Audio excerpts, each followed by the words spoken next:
जी बेटा पता चल गया लॉर्ड निकिल्सन की रिपोर्ट का, ये जो है ना 1892 में आई थी। ठीक है चलें बेटा, इसी रिपोर्ट के इनिशिएशन के ऊपर cooperative movement was started in India in 1904। That time was the viceroy India of Lord curzon। First of all, a legislation took place, and that legislation is known Cooperative Credit Societies Act 1904।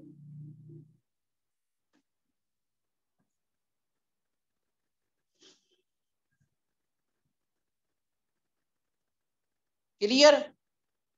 इसमें बेटा जो है ना only 2 societies were registered whose objective was to promote the welfare of the farmers। ठीक है, सिर्फ farmers की welfare के लिए जो है ना वो एक रिपोर्ट जो है ना वो एक और फिर जो है ना वो बनाई गई थी। ठीक है,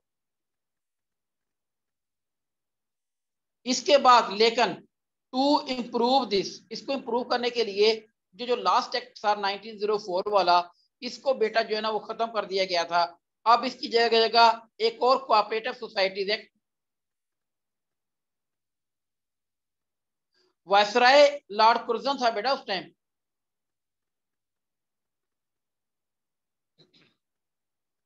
इसमें फिर एक नया एक्ट का नफाज अमल में लाया गया, and that act was noun in 1912। 1912 में जो है ना एक नया एक्ट आया, उसको जो है ना वो 1912 का एक्ट जो है ना वो कहा जाता है कोऑपरेटिव सोसाइटीज एक्ट 1912। 1912 का कोऑपरेटिव सोसाइटीज एक्ट 1912।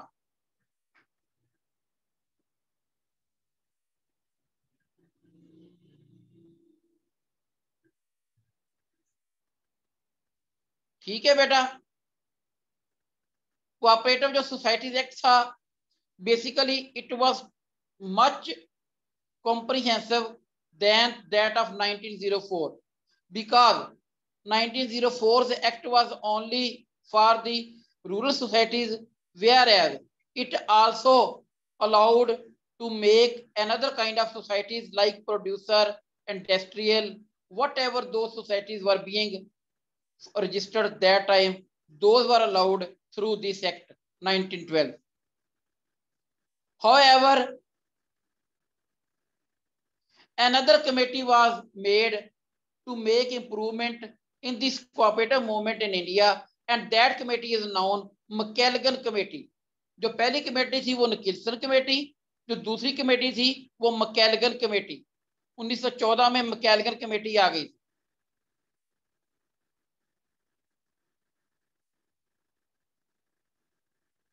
समझ आ गई है बात बेटा?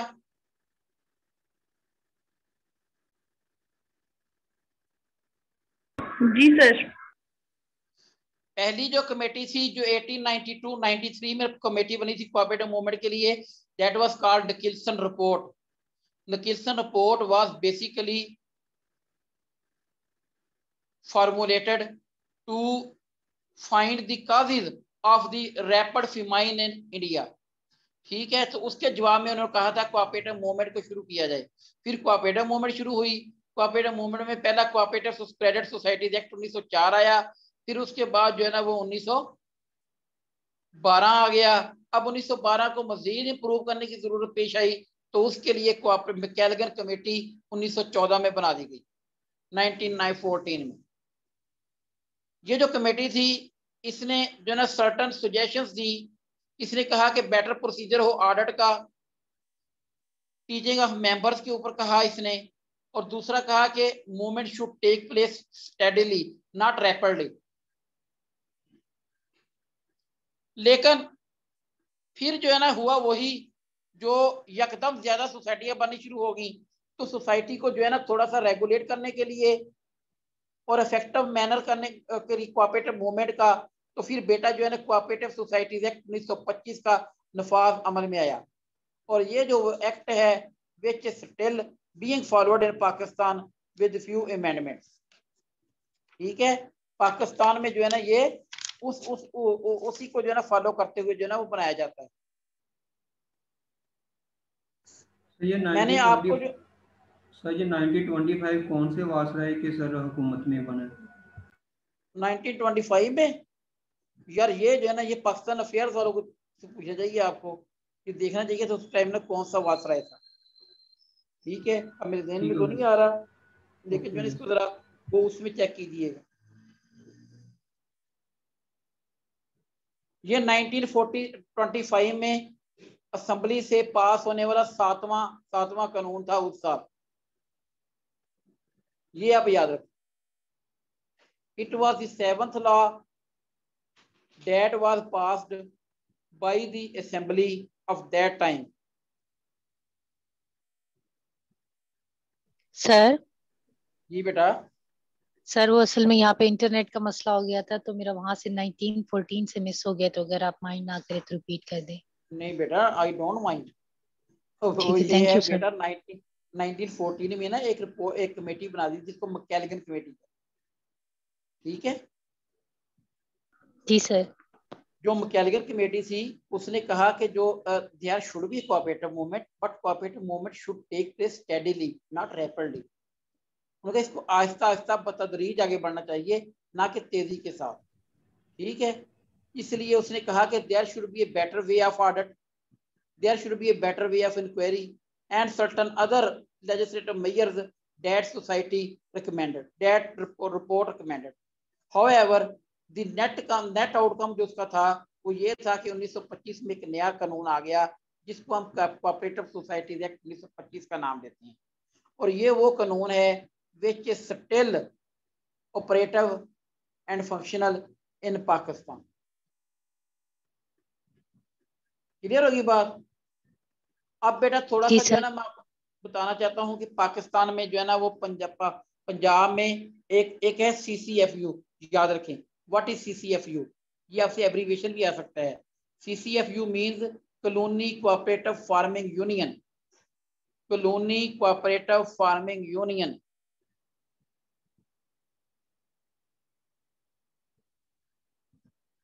This union was basically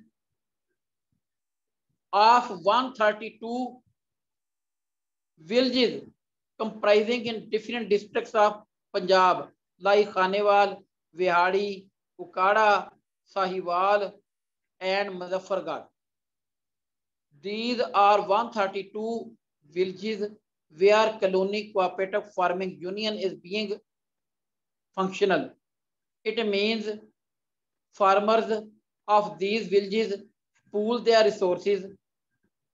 They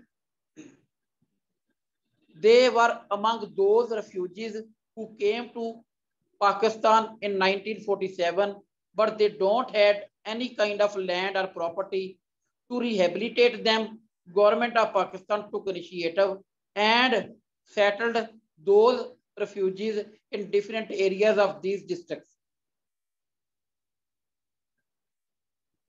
समझ आ रही है बात बेटा?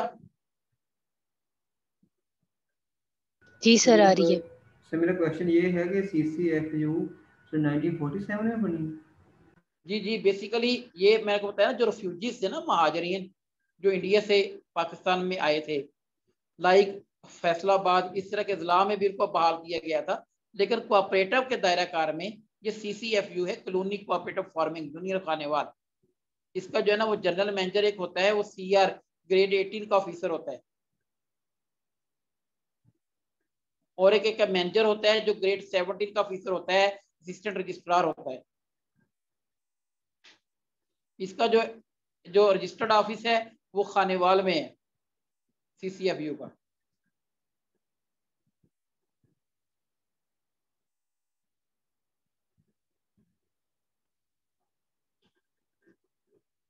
यस सर, क्लियर हो गया।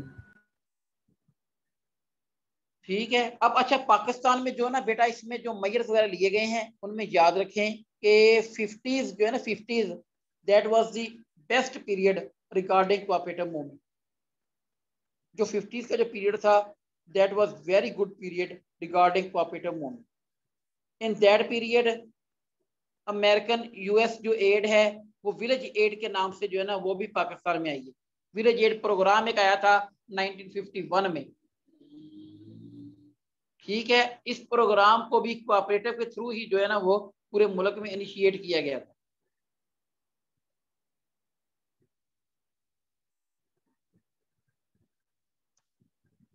लेकिन वो जैसा ये होता है कि जो है ना अगर अगर मूवमेंट अच्छी काम कर रही हो तो there are certain elements which try to sabotage the movements. Similarly this also took place with the cooperative movement. Cooperative movement में जो है ना वो क्रेडिट जो जो जो लोन था उसको मिसयूज किया गया, तो फिर गवर्नमेंट ने उसके लिए जो है ना 1968 में 1959 में अब्दुल कादर साहब थे the governor of state bank, उनकी सरबराही में एक क्रेडिट इंक्वायरी कमीशन कायम कर दी।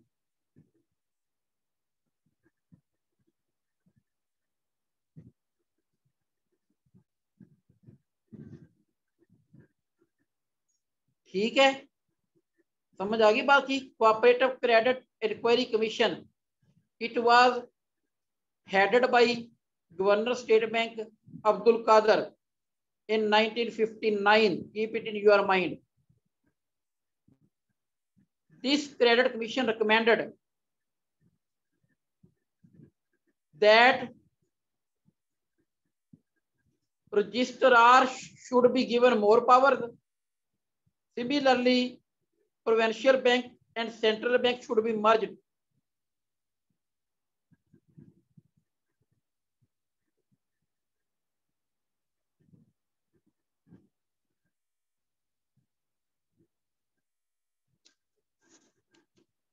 सर और लास्ट इसके पॉइंट, जरिए फिर ये फायदा हुआ। सर लास्ट पॉइंट बता दें कि सेंट्रल बैंक कैसे मर्ज हुए, किसमें सर वो प्रोविजनल बैंक में चले गए, कैसे हुए? प्रोविजनल नहीं बेटा, प्रोविंशियल, प्रोविंशियल बैंक में जो है ना वो चले गए। क्लियर? बात ये हुई थी तो there was a commission, commission recommendation दी।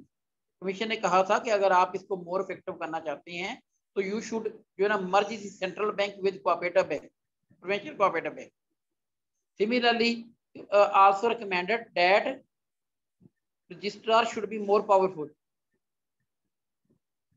और एक और रिकमेंडेशन भी आई थी कि not only loan should be given but also inputs also should be distributed among the farmers like seeds, pesticides, fertilisers. और ये ऐसा होता रहा है। हमारे कोऑपरेटिव फार्म सर्विस सेंटर जो है ना बने हुए हैं डिफरेंट डिस्ट्रिक्ट में, उनमें यही काम होता था। वहां पे हमारी अपनी वर्कशॉप हुआ करती थी। अब तो कोऑपरेटिव जो है ना जंगलूद हो गया है, अब इसको लोग जानते नहीं है, लेकिन कोऑपरेटिव के डिपार्टमेंट में everything was available. Even government used this cooperative department for the distribution of ज़कात एंड उशर फॉर सर्टेन अदर मेजर्स। और दूसरे कामों के लिए भी कोऑपरेटिव को गवर्नमेंट ने इस्तेमाल किया है। फिर कोऑपरेटिव डेवलपमेंट बोर्ड बना दिया गया 1962 में। ये साफ लिखते हैं, कोऑपरेटिव डेवलपमेंट बोर्ड बना दिया गया 1962 में।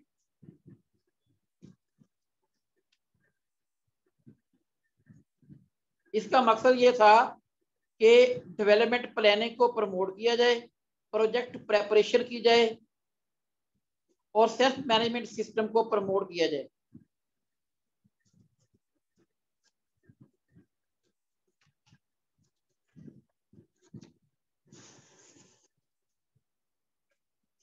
तो फिर इसके अलावा गवर्नमेंट थोड़े से जो है ना वो और भी बेटा जो है ना उसमें मेजर लिए। उसमें गवर्नमेंट ने ये मेजर लिया कि फिर गवर्नमेंट ने cooperative societies reform order 1972, cooperative societies reform order 1972 इसको इशू किया।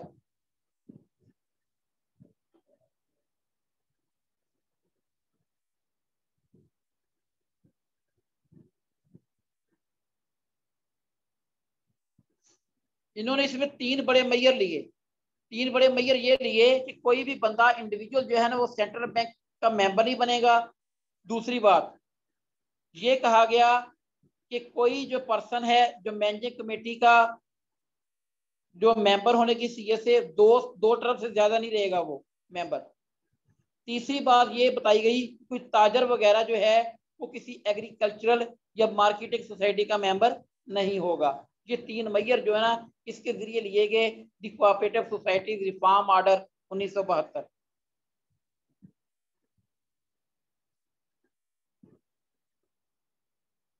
जो फेडरल बैंक था, याद रखो बेटा, वो फेडरल बैंक 1976 में। जी बेटा, last point I want to repeat regarding the cooperative societies reform order 1972। First of all, no, उसमें कहा गया था कोई इंडिविजुअल जो है ना सेंट्रल बैंक का मेंबर नहीं होगा। दूसरी बात ये बता दी गई थी कि मैनेजिंग कमेटी कोई भी बंदा 2 तरफ से ज्यादा मेंबर नहीं बन सकता। तीसरी बात ये बता दी गई थी जो नो ट्रेडर, ट्रेजर मर्चेंट, वो किसी भी एग्रीकल्चरल क्रेडिट या मार्केटिंग सोसाइटी का मेंबर नहीं होगा। ये 3 इसमें जो ना मेजर लिए गए थे। समझ आ गई ये बात बेटा? जी सर, आ गई।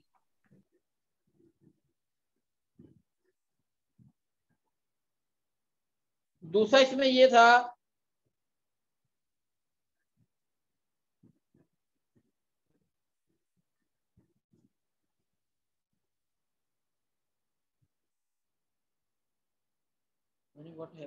अच्छा जी, सेकंड जो है ना वो फेडरल कोऑपरेटिव बैंक, वो बेटा 1976 में शुरू किया गया था। याद रखिए, ये लाजमी सवाल आ सकता है कि when the federal bank of cooperative was started, it was started in 1976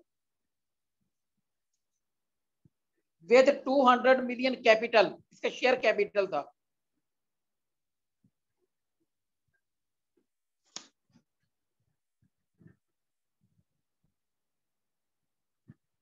लेकिन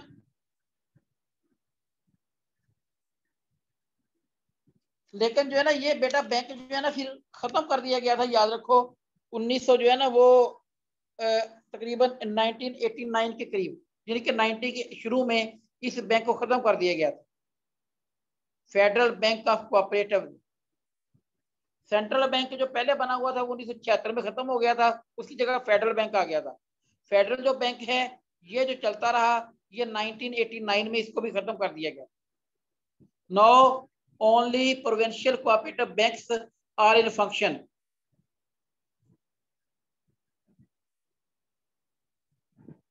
सर आपने शेयर की अमाउंट बोली थी, कितनी थी sir federal? 200 million.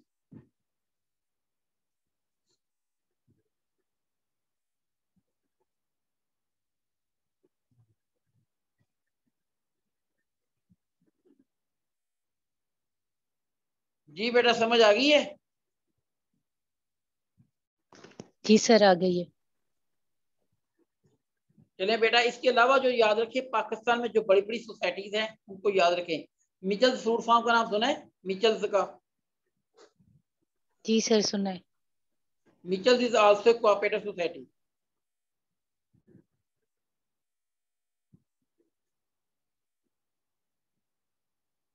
Unilever,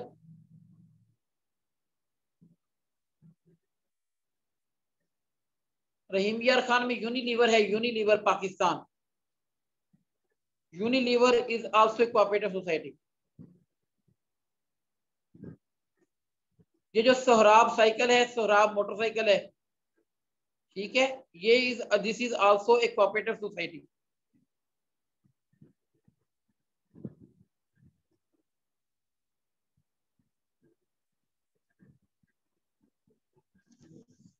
The only cooperative society which is the member of International Cooperative Alliance, that is Karachi Employees Cooperative Housing Society. It was first of all started its working in 1942. In earlier lecture, I have also explained this. मैंने इसके बारे में आपको वजाहत की थी।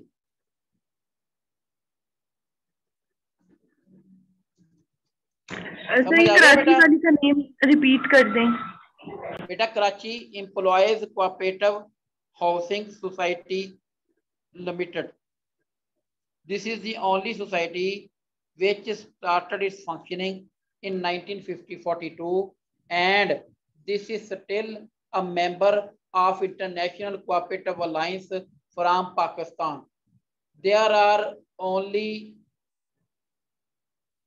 round about, a figure is not totally clear to me. I would like to use internet for this purpose. In next lecture I would clarify you. I think there are big wigs 700, multinational companies are also member of International Cooperative Alliance.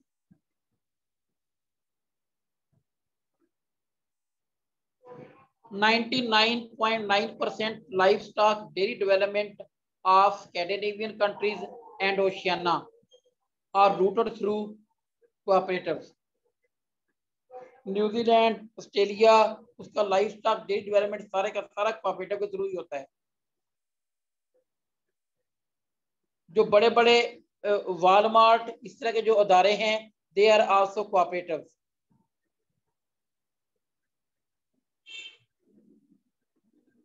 Unfortunately, the situation with Pakistan is totally reverse.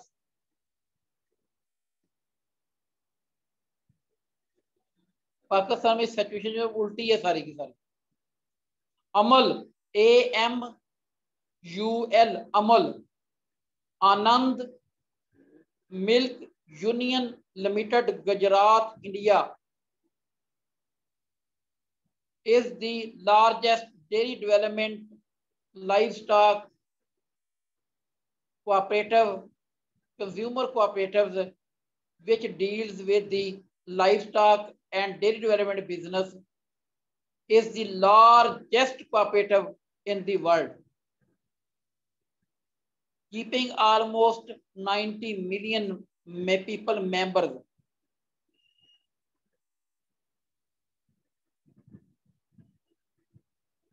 नौ करोड़ से ज्यादा लोग बेटा उसके member हैं इस time. This is the largest cooperative enterprises in the world. Amal AMUL Anand milk union limited Gujarat India. It was started in 1946। ये 1946 में शुरू हुई थी। ठीक है, इसका जो रूहे रवा था बेसिकली वो सरदार पटेल था। सरदार पटेल के नाम का पता है ना?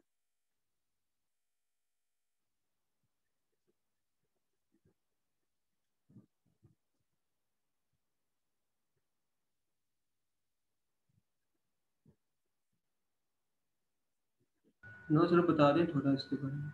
सरदार Patel, big wig from India, a great name in Indian political movement. Sardar Patel Gandhi Nehru के साथ एक बड़ा नाम था इंडियन पॉलिटिक्स में। He had been the interior minister in the interim government of 1945-46। 1946 वाली जो इंटरम गवर्नमेंट थी जिसमें लियाकत अली खान वजीर खजाना थे, वो दाखिला का वजीर था, वजीर दाखिला था वो। मुत्तहदा हिंदुस्तान की जो आखिरी असेंबली थी ना।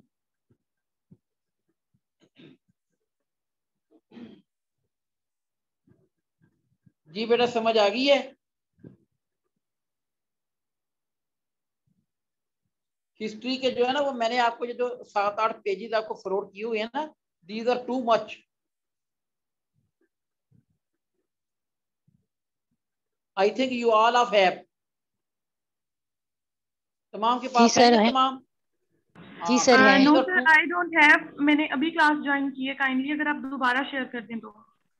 सर ग्रुप में मैं इनको फॉरवर्ड कर दूंगी। बेटा I have already shared this, not today but it has also been shared by me more than 5 weeks.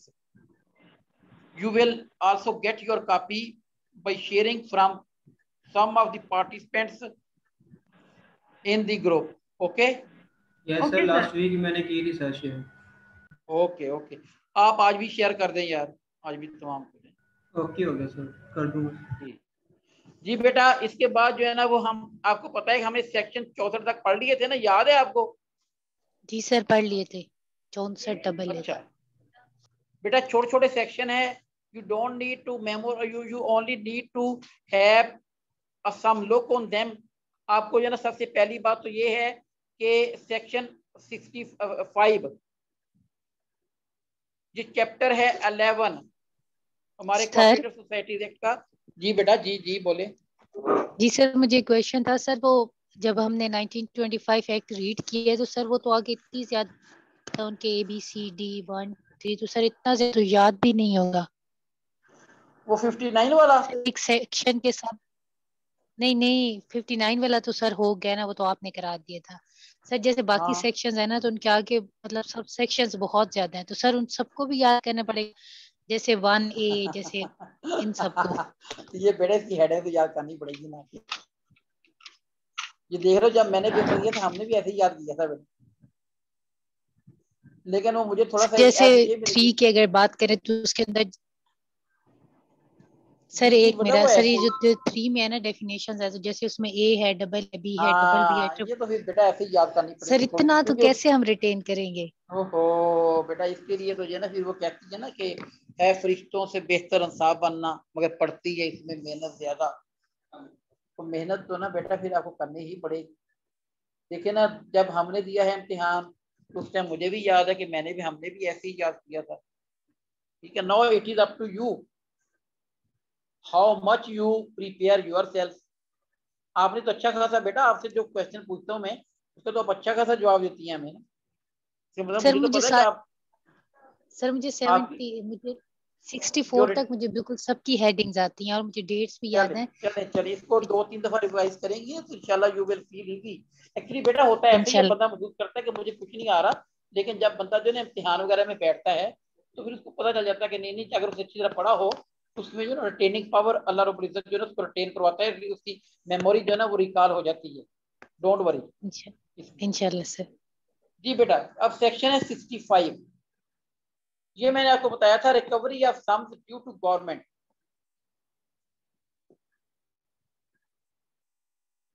देखो, सोसाइटी ने हुकूमत का कोई भी पैसा देना हो, उसके मेंबरान ने देना हो, उसके किसी पास्ट मेंबर ने देना हो, ऑफिसर ने देना हो, तो वो अकॉर्डिंग टू दी लॉज जो है ना उसको रिकवर किया जा सकता है। याद रखो, मैंने को बताया था ना कि जब भी सोसाइटी ने किसी लोन पे करना है बैंक को, तो सबसे पहले सोसाइटी ने जो उसके मेंबर ने वो पे करना है जो गवर्नमेंट को देना है, यानी कि मामला वगैरह आबियाना वगैरह। याद आई कोई बात बताई थी ना। अब उस जी सर बताए। अब उस बात की वजीर वजाहत होगी है सेक्टर 65 में।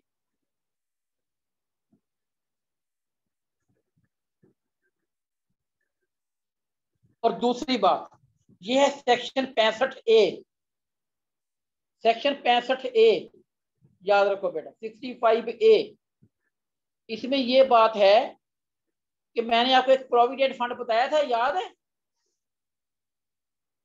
प्रोविडेंट फंड याद करो, जी जी सेक्शन सर याद है। 41 था गालबन। 41, यस जी सर 41 था। सेक्शन 65 प्रोविडेंट फंड में मैंने आपको बताया था कि सोसाइटी कंट्रीब्यूट्स। ठीक है, सिमिलरली जो एम्प्लॉय होता है, जो एम्प्लॉय होता है, जो मुलाजम होता है, मेंबर वगैरह होते हैं, वो भी जो है ना कंट्रीब्यूट करते हैं, वो कॉम्पिटेंट होते हैं, वो सैलरी से डिडक्ट करते हैं। एमएमसी जो है ना ये डिडक्ट कर सकती है, उसकी डिडक्शन जो है ना, उसके लिए ये कानून बना दिया गया है कि MC can deduct every month from the salary और wages Peb to the employees. ठीक है, जो एम्प्लॉयज को जो पेबल करना है उससे कुछ ना कुछ हिस्सा जो है ना टूवर्ड्स प्रोविडेंट फंड जो है ना वो उसकी तनख्वाह से काट सकती है। समझ आ गई है बात की? Yes sir. लेकिन हमारे बलूचिस्तान में ना, ये पंजाब के डेरा गाजी खान डिस्ट्रिक्ट में कुछ ऐसी सोसाइटियां भी हैं जो माइन वर्करों के लिए है, मिनरल ऑयल्स के लिए हैं, नेचुरल गैस के लिए हैं। ठीक है, उनके लिए जो उस वहां पे जो मुलाजमीन काम करते हैं उनकी तनख्वाहों से जो है ना प्रोविडेंट फंड नहीं काटा जाएगा। याद रखें, इसी की जो है ना वो एक्सेप्शन है।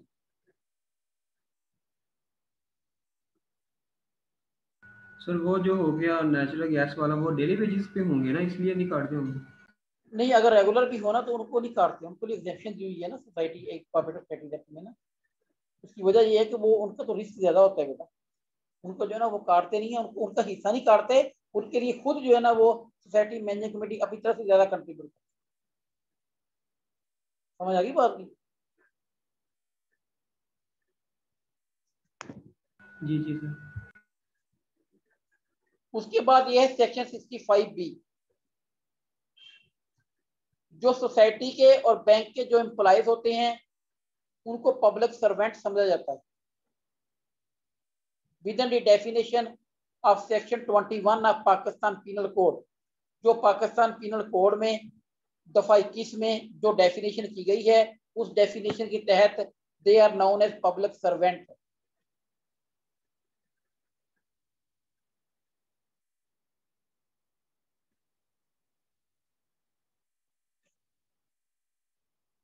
अगर पूछा जाए कि सेक्रेटरी के जो मुलाजमीन है are they public servant, your answer should be yes, they are public servant under section 65B।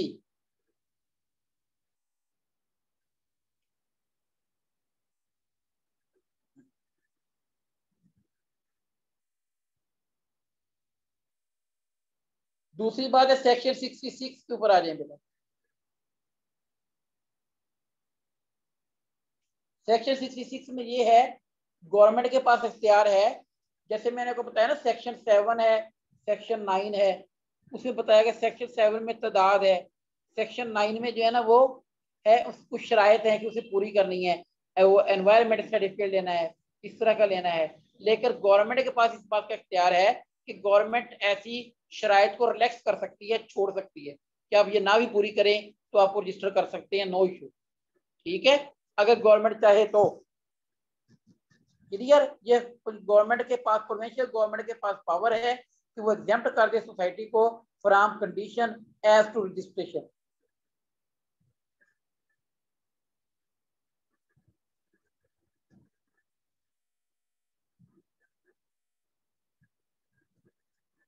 ठीक है बेटा, क्लियर?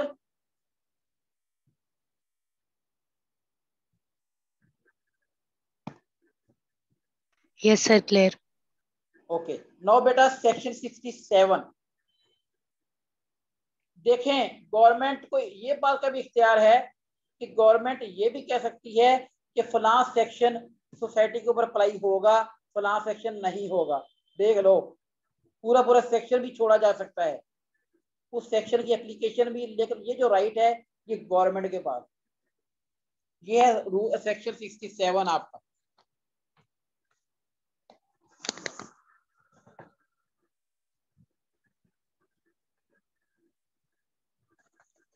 अब आ जाए बेटा सेक्शन 68। आसान सी बात है कि जो कंपनीज एक्ट है ना, नाफिजुल अमल है आजकल हमारे मुल्क में, कंपनीज एक्ट, कंपनी का जो कानून है वो कोऑपरेटिव सोसाइटीज के दायरों पे अप्लाई नहीं होता।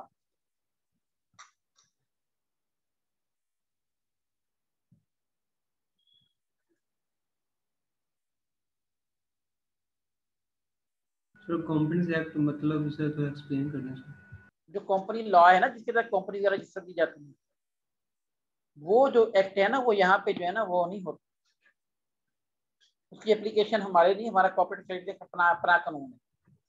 जो कंपनीज ऑर्डिनेंस 1984, जो कंपनीज लॉज अवेलेबल है ना, वो कंपनी के लॉ कंपनियों के लिए हैं, उनका जो नफाज है वो कोऑपरेटिव सोसाइटीज के ऊपर नहीं होता।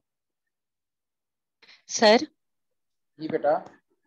सर ये जो फ्लोर मिल्स हैं सर, ये हाँ पहले जी, 2008 से पहले, ये 2008 से पहले सोसाइटीज एक्ट के अंडर है रजिस्टर होती थी?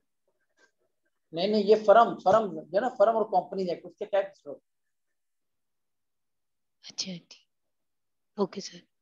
मर्केंटाइल लॉ जो है ना वो not an easy law, mercantile law is the compendium of different law, वो कंपेंडियम है पूरा।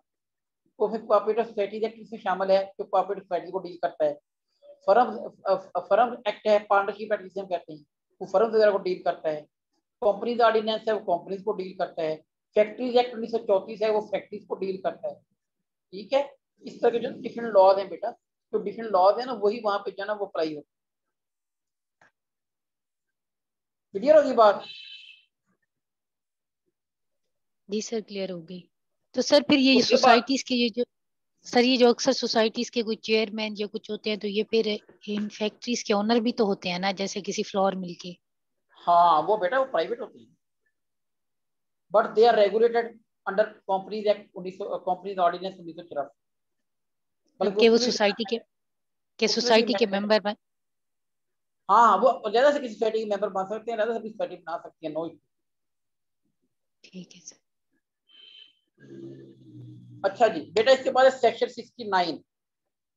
इसमें ये बात बताई गई है किसी सोसाइटी की ब्रांचेस जो है ना वो आउटसाइड दी प्रोविंस भी हो सकती है।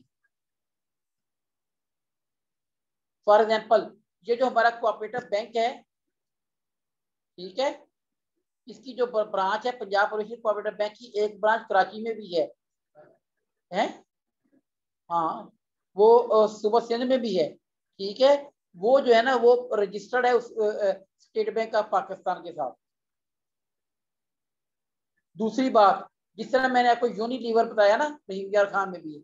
यूनिलीवर का जो एक ब्रांच है वो अवारी प्लाजा कराची में भी है, और उसकी जो एक फैक्ट्री का यूनिट है वो बलूचिस्तान के हाब में भी है, तस्बेला में भी। ये बात बता दी गई है कि अगर ऐसी कोई चीज, जो कंपनी, ऐसी कोई अदारा जो कोऑपरेटिव सोसाइटी एक्ट हो में रजिस्टर्ड हो, उसकी जो ब्रांच है वो रजिस्ट्रार की इजाजत के साथ दूसरे इलाके में भी जो है ना अपना काम शुरू कर सकती है, नो इशू।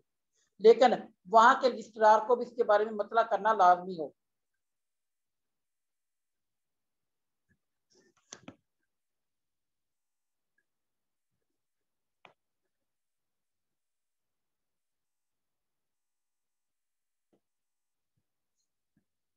ठीक है।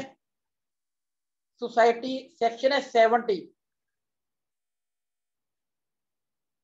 सेक्शन 70 बेटा।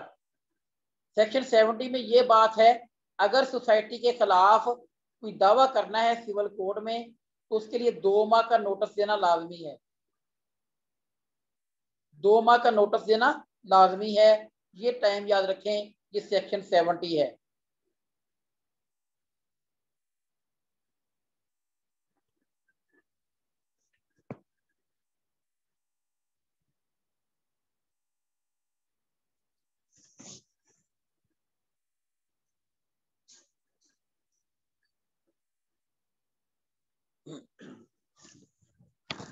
ठीक है बेटा, 70 पर चल गया। जी सर। आगे बेटा 70A। इसमें ये बात है कि जो कोऑपरेटिव सोसाइटी के जो काम है, मसलन आर्बिट्रेटर की आर्बिट्रेशन, लिक्विडेटर की लिक्विडेशन, रजिस्ट्रार की इंक्वायरी, ठीक है, इंस्पेक्शन, इन तमाम के खिलाफ किसी भी सिविल कोर्ट में कोई मुकदमा नहीं हो सकता, याद रखें।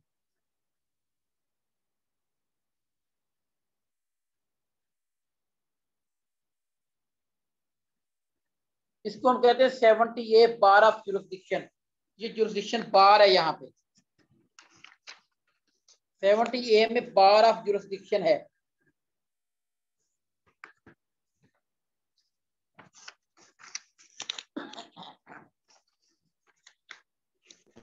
सर जी बेटा। सर आपने ना जब सेक्शन 51 कराया था कैंसिलेशन ऑफ ऑर्डर के बारे में, तो आपने बताया था कि उसको ना कोई भी चैलेंज नहीं कर सकता लॉ में, वाइंडिंग अप ऑर्डर्स को। तो सर उसके बाद आपने एक चीज साथ लिखाई थी, रेट पिटीशन, जो आर्टिकल 199 के तहत हम इसको चैलेंज कर सकते हैं। तो सर जी, तो सर ये नोट्स में मेंशन नहीं है, तो उसे मैं अपनी एक किसी क्लास फेलो से डिस्कस कर रही थी, तो वो कह रही थी कि सर से ये पॉइंट क्लियर कर लेंगे कि क्या ये मैंने ठीक नोट किया हुआ है, जो रेट पिटीशन है अंडर आर्टिकल बेटा मैं जिसके बारे में अगर लॉ ये कहीं पे खामोशी इख्तियार करता है ना, तो ऐसे कानून को अगर कहीं चैलेंज करना हो तो you can challenge it through writ petition filed in high court और सुप्रीम कोर्ट, ठीक है, because you are filing this writ petition under constitution of Pakistan. Constitution is considered to be the supreme law. मुल्की कानून में constitution को supreme law का दर्जा दिया जाता है। हमारे मुल्की कानून में भी कॉन्स्टिट्यूशन इज सुप्रीम लॉ, लेकिन उस कॉन्स्टिट्यूशन में ये बात लिख दी गई है, Quran and Sunnah shall be the supreme law of Pakistan. समझ आ गई? I think you are now clear on this matter. जी सर, बिल्कुल क्लियर। सर एक लास्ट क्वेश्चन है सर, जो डिफरेंट जो हमारे सेक्शन, जी सर, जो डिफरेंट सेक्शंस है ना उसमें ना नंबर ऑफ डेज 60 स्पेसिफाई किए गए। तो सर मेरी ये कंफ्यूजन थी कि हम उसको एज अ 60 मतलब 60 डेज एक्सप्लेन करेंगे या 2 मंथ के पीरियड से करेंगे? 60 इसमें डेज, अगर डेज है तो डेज आने हैं, मंथ है तो मंथ आने। ठीक है, थैंक यू सर। देखो 1 महीना 31 का आ गया कि 29 का आ गया। अगर 31 का, जनवरी 31 का है, अगर जो जो फरवरी वो 28 का आ गया, तो फिर तो 59 बने। तो 2 माह तो 59 बने ना, 60 तो नहीं बने। बिल्कुल सर, ऐसे ही। ठीक है सर। ठीक होगी बात। ये 70A का बेटा पता चल गया, किसी भी अदालत में इसको चैलेंज नहीं किया जा सकता। ठीक है, ये मैंने पहले भी आपको बात बताई, बकायदा प्रोविजन आ गई है। आ गया बेटा सेक्शन 70B, ये नया ऐड किया गया है। ये जो आपके नोट्स हैं गालिबन, उसमें ये मिस है, ऐसे ही है उसमें कि नहीं है? सेक्शन 70B है। चलो ठीक हो गया। सेक्शन 70B, जो 70B है ना बेटा, वो सेक्शन ये है। नहीं है सर, मिस है। मिस है तो इसको नोट कर ले, सेक्शन 70B आसान सा है, तो लिख कर ही नहीं। 70B जो है ना, ये असिस्टेंस है बाय लॉ एनफोर्समेंट एजेंसी। जी सर, ये है उसमें नहीं नोट्स वो में होगा, मेंशन्ड है सर। नहीं वो मेरे पास ही जो नोट्स है उसमें, जो असल मेरे पास एक्ट की कॉपी पड़ी उसमें तो है, लेकिन जो मैंने वो सॉफ्ट कॉपी में देखा तो उसमें कहीं मिस है, पता नहीं क्यों मिस है, ये मुझे नहीं पता। ठीक है, सर मेरे पास जो उसी सॉफ्ट कॉपी के मेरे पास नोट्स हैं, उसके अंदर ये मेंशन्ड है। अच्छा 70B, चलें, ये असिस्टेंट 70B बाय अगर लॉ यहाँ पे नहीं, एनफोर्समेंट एजेंसी। हाँ जी, assistance by law enforcement agency. इसमें ये बात बता दी गई है कि तो तमाम जो कानून नाफिज करने वाले अदारे हैं, उसमें पुलिस, वो भी अब बाउंड है लॉ के जरिए रजिस्ट्रार और उसके मतहत अफसरान के जारी करदा आर्डर को अमल दरामद करवाने के लिए। ठीक होगी बात।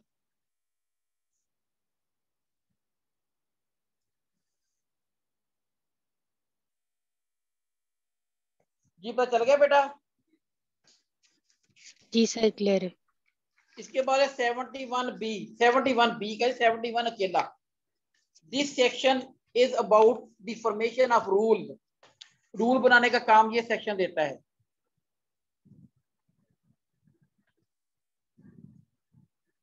रूल 1927 से अलग से बने हुए हैं। ठीक है, अगर कोई रूल उसमें भी अवेलेबल ना हो तो फिर रूल बनाना हो तो फिर इस सेक्शन को इस्तेमाल करते हैं, सेक्शन 71 को। already rules are available, but if government feels that there needs to be the formation of rules and those rules are not available in 1927 rules, then government can use this section and make the rule.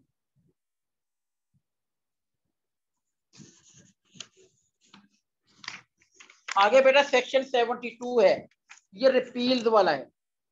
Repeal से मुराद होता है कि इसमें जो है ना वो मुख्तलिफ पुराने लॉज को रिपील कर दिया गया है, यानी कि cooperative societies act 1912 repealed, Bombay cooperative societies act 1925 जो था, ये जो अकेला कराची पर नाफिज अमल होता था वो भी रिपील्ड।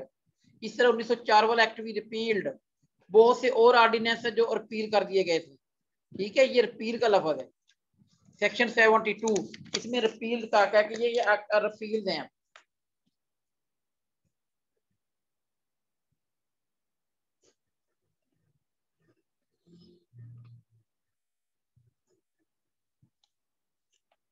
सेवेंटी टू में रेफरेंसेस से जो 1912 के कानून के तहत थे वो भी रिपील्ड हैं।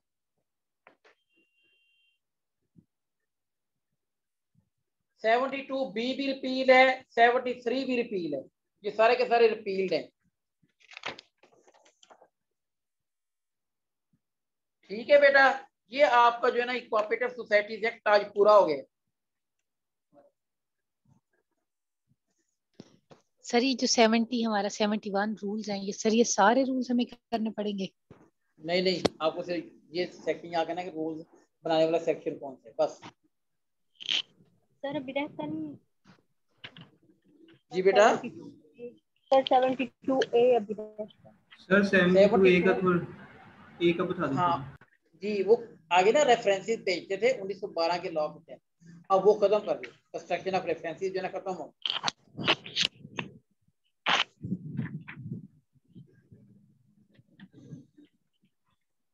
ठीक है बेटा जी, अब रूल पढ़ने हैं कि नहीं पढ़ने? कि नेक्स्ट 2 लेक्चरों में पढ़ने बता दे मुझे, आज शुरू करने कि नहीं करने? नहीं सर, नेक्स्ट लेक्चर में करा दे। सर आज के लिए काफी हो गया सर। अच्छा ये मुझे बात बताएं, कल क्लास पढ़ना चाहेंगे कि नहीं आप?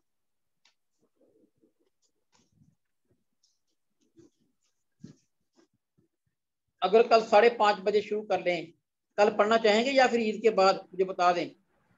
रख लें सर कल। रख लेते हैं कल।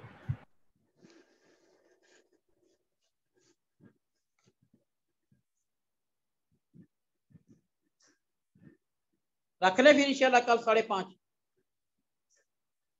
Yes sir. यस सर, रख लें, कोई इशू नहीं है। चलें जी, सेक्शन 72 का है, बच्चे ने रिपीट कर दे। तो सेक्शन 72 जो है ना बेटा, ये रिपील्ड की क्लास होती है। इसमें ये बात बताई गई है कि जो पुराने लॉज है ना, 1912 वाला कानून, 1904 वाला कानून, वो सारे के सारे जो है ना रिपील्ड है। यही बात है 72, यानी उनकी एप्लीकेशन अब नहीं होती, दे आर नॉट एप्लीकेबल।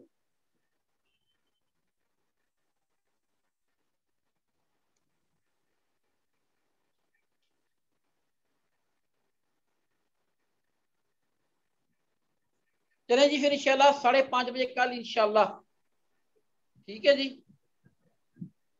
इंशाल्लाह सर। सर जी बेटा। सर आप सर ने आपको कहा था कि आप में ऐसे लिख के देंगे रोल ऑफ कोऑपरेटिव रूल। हाँ हाँ मैंने कहा तो था। चलिए अब इंशाल्लाह ताला ना, अभी सर टाइम वो है, काइंडली अभी लिख दें। मैं लिख दूंगा इंशाल्लाह, लिख दूंगा। सर वो 2 ऐसे हैं ना। ओके ओके, जी sir, thank you. Thank you बेटा, अल्लाह हाफिज।